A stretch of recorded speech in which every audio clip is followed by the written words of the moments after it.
सूर्य को ठीक करने के लिए रविवार को नमक का सेवन नहीं करना चाहिए। प्रत्येक दिन सूर्य को अर्घ अवश्य देना चाहिए। कम से कम किसी भगवान नारायण के मंदिर का दर्शन और गीता जी के 5वें अध्याय का पाठ ये अवश्य करना चाहिए।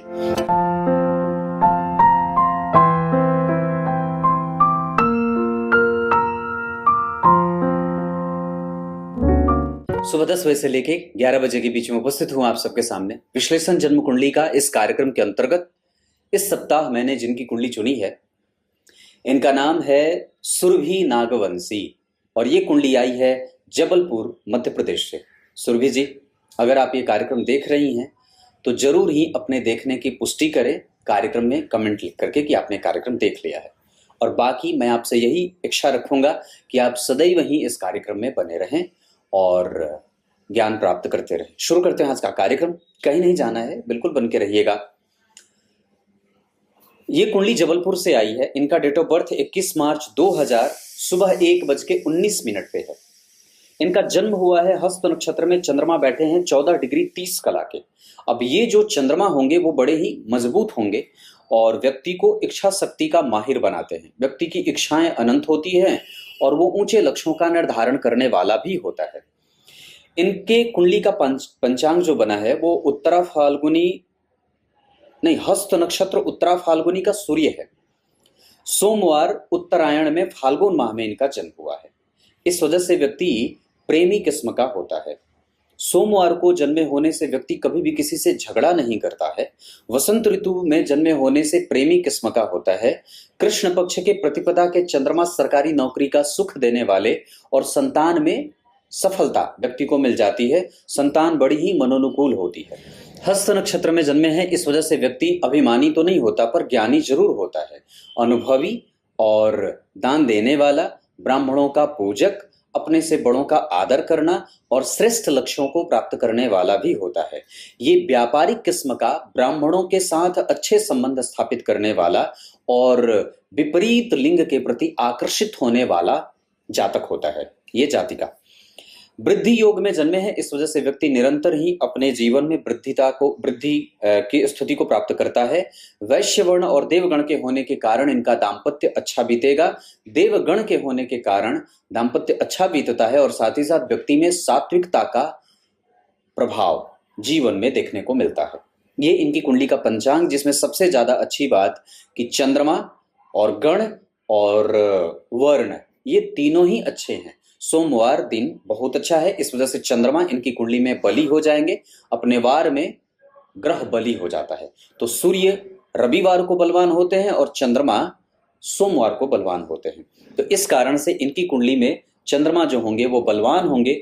धनु राशि का निर्माण जन्म कुंडली के लग्न में और कन्या राशि का निर्माण जन्म कुंडली में। चंद्रमा कन्या राशि के हैं, जिसके कारण व्यक्ति के जीवन में कई तरीके से अपने रोजगार का मार्ग भी प्रशस्त होता है और साथ ही साथ व्यक्ति समाज में प्रतिष्ठापन्न होता है। द्वितीय भाव में केतु व्यक्ति को धार्मिक प्रवृत्ति का और साथ ही साथ अपने काम पे फोकस करने वाला भी बनाएंगे।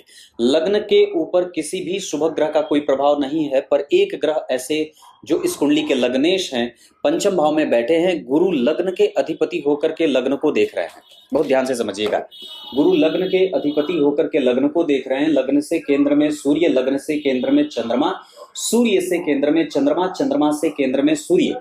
ये व्यक्ति के अंदर विलक्षण प्रवृत्ति को बल देने वाली बात हो जाएगी।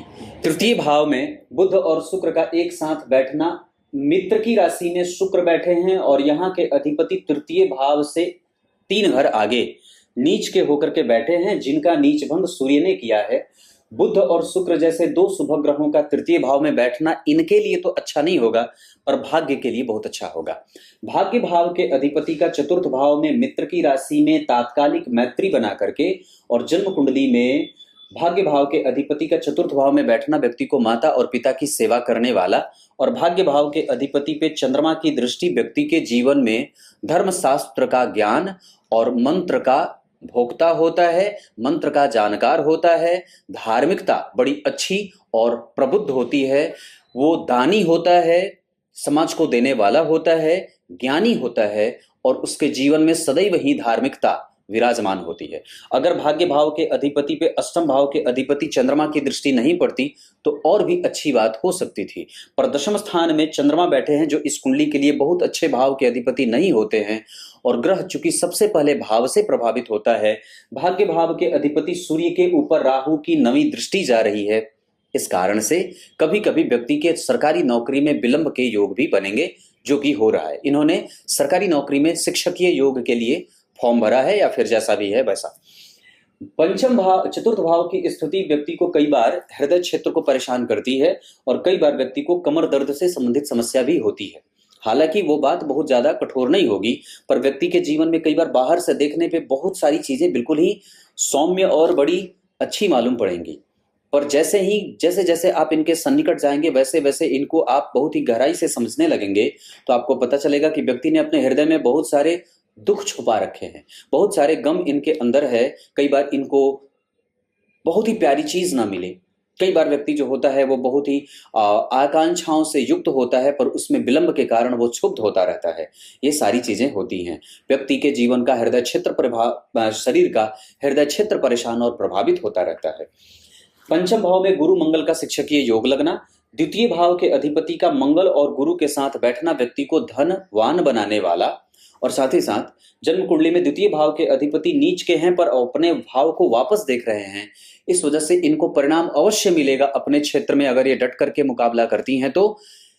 परंतु चूंकि पंचम भाव में शनि नीच के हैं, जिनका नीच भंग मंगल ने बहुत ही खुश होकर के किया है, क्योंकि डिग्री में शनि 20 डिग्री के हैं और मंगल 4 डिग्री के हैं, पर गुरु वहां 12 डिग्री के लग्नेश होकर के लग्न को भी देख रहे, जिसके कारण व्यक्ति में एजुकेटिव माइंडसेट का होना बड़ा आसान हो जाएगा। गुरु और मंगल के साथ द्वितीय भाव के अधिपति जन्म कुंडली में शनि बैठे हैं, इस वजह से व्यक्ति एजुकेटिव होता है, अच्छी चीजों को पसंद करता है और देर से ही सही पर सफलता अवश्य अर्जित कर लेता है। इनकी कुंडली में अभी राहु की दशा चल रही है और ये राहु इनकी कुंडली में मैं जो देख रहा हूं उसके आधार पर परिणाम में देर कर रहे हैं। कई बार तो बहुत छोटे छोटे अंकों से व्यक्ति को छटते हुए देखा जाता है। दशमांशा कुंडली के लिए शनि का उच्च का होना, जो यहाँ पे शनि नीच के हैं यहाँ पे उच्च के हो गए हैं, इसके कारण भी व्यक्ति की जन्म कुंडली में सरकारी नौकरी के प्रबल योग हैं। गुरु पति अच्छा देते हैं, बुद्धिमान और व्यापारिक किस्म का होता है और वो कभी भी किसी का अनादर नहीं करता। श्रेष्ठ व्यक्तित्व का होता है, सदाचरण करने वाला, धर्म का पालन करने वाला और धार्मिक प्रवृत्ति के साथ साथ मंत्रों में निष्ठा रखने वाला होता है। द्वितीय भाव में स्वग्रही सूर्य थोड़े कठोर पर अच्छे संबंधों का परिचायक।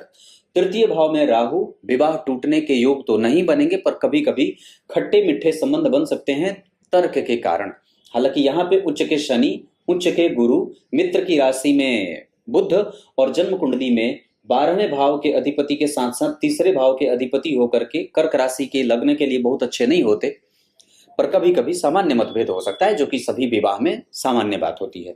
दो उच्च ग्रहों का एक साथ बैठना इनकी कुंडली में न्यायप्रियता, धार्मिकता, बौद्धिकता, सत्य को समझने की ताकत, ईश्वरीय गुणों को समझने का एहसास और निश्चित रूप से अपने पति का सर्वस्व सुख भोगने वाला, पति को आयु देने वाला और सौभाग्यशाली जातिका का योग लग जाता है।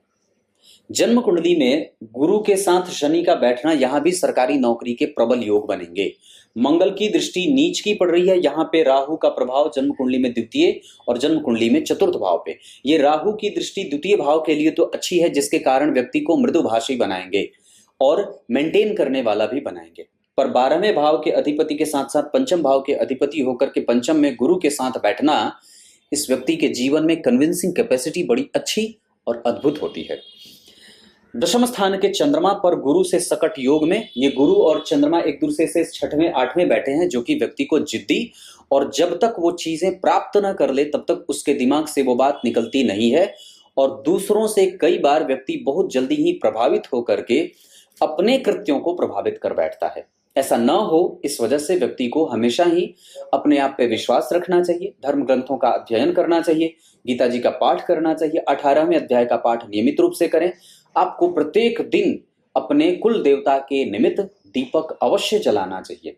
घर में कलह का वातावरण न बने, इस वजह से भगवान सूर्य की आराधना करनी चाहिए। अगर हो सके तो जितना ज्यादा हो सके आप अपने परिवार में मैत्री का भाव रखें, कलह का वातावरण घर में न बने, इस वजह से सबके साथ सामंजस्य की वृत्ति बनाएं, अपने दिमाग को कभी भी बेवजह की बातों में ना उलझाएं।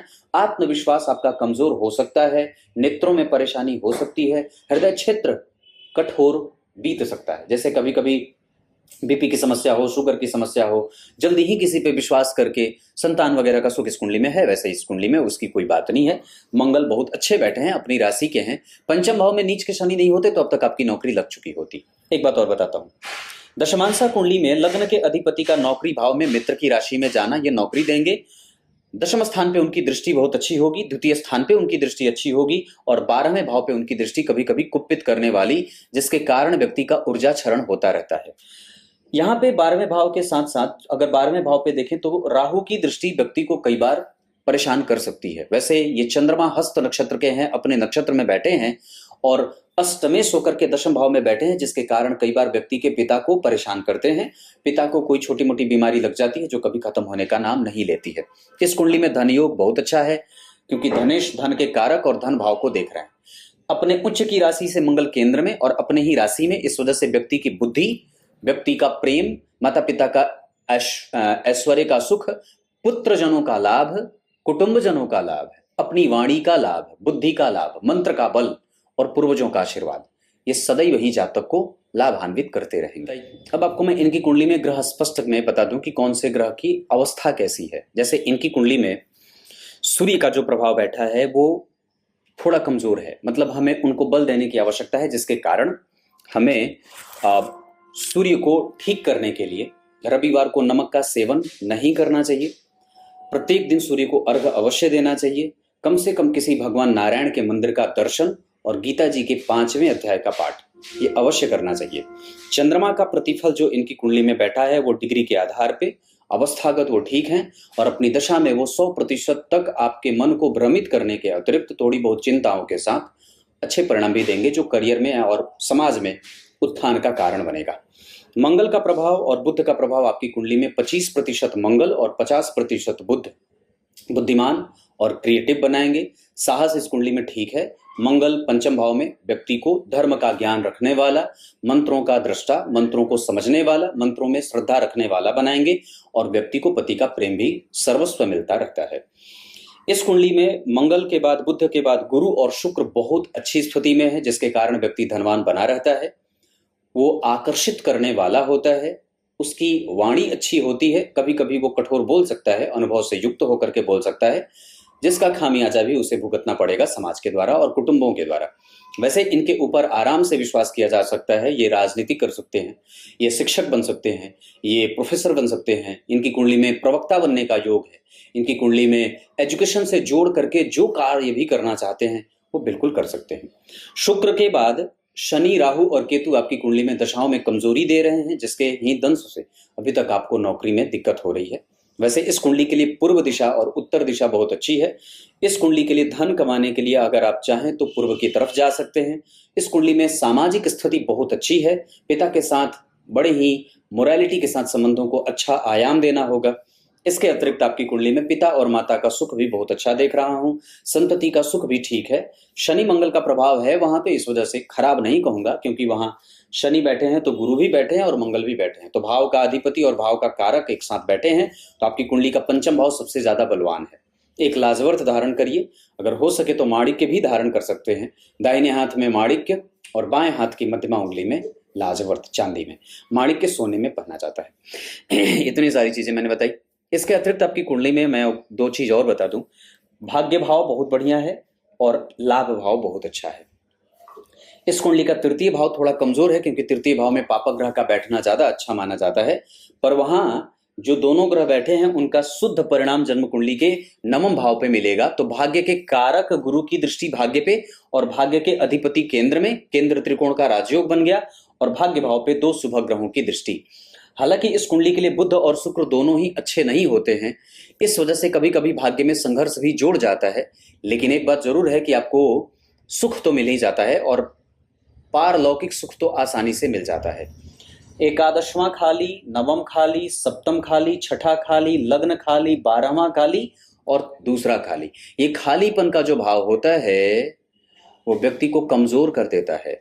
अपने भावों को मजबूत बनाने के लिए भगवान नारायण की उपासना करिए, एकादशी कर सकते हैं। इसके अतिरिक्त आप चतुर्थी का व्रत भी शुरू कर सकते हैं। गणेश संकटनाशक स्तोत्र का पाठ, और अगर अपने इष्ट की संपूर्ण तरीके से अपने ऊपर कृपा चाहते हैं तो भगवान गणेश जी का अर्चन करें, भगवान गणेश जी की पूजा करें। उनकी स्तुति आपको बहुत ज्यादा फायदा देगी। और चल तो अभी भी राहु की दशा है, इस वजह से विवाह अगर आपकी कुंडली में देखूं तो विवाह का योग आपकी कुंडली में अभी जो बन रहा है उसके आधार पर 2025 से बन रहा है। एक योग आपकी कुंडली में जो नौकरी का है वो भी उसी समय से चल रहा है। वैसे 24 से भी नौकरी के योग बनेंगे, 2024 के मई से इस कुंडली में नौकरी है। चंद्रमा से भी, सूर्य से भी, गुरु से भी, मंगल से भी, शनि से भी, द्वितीय भाव से भी, पंचम भाव से भी, भाग्य भाव से भी, दशम स्थान से भी नौकरी का योग है। और अगर जो नौकरी नहीं मिलेगी तो आप अपना रोजगार स्थापित कर लेना, जिसमें पढ़ाने का योग सबसे ज्यादा अच्छा है।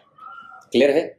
नौकरी के बाद अगर विवाह करना हो तो पूर्व दिशा की तरफ आगे बढ़िए। विवाह के लिए कुंभ राशि के जातक, कन्या राशि के जातक बहुत अच्छे होंगे, मिथुन राशि के जातक भी अच्छे होंगे। इस कुंडली में 2 पापक ग्रहों का प्रभाव पंचम भाव पे है और सप्तमेश शुक्र के साथ बैठे हैं, और जन्म कुंडली में द्वितीय भाव पे शनि की दृष्टि है, गुरु के साथ शनि का प्रभाव। इस वजह से विवाह मिला करके ही करेंगे। वैसे आपकी कुंडली चंद्र कुंडली से मंगलिक भी है। तब तक के लिए बहुत बहुत नमस्कार।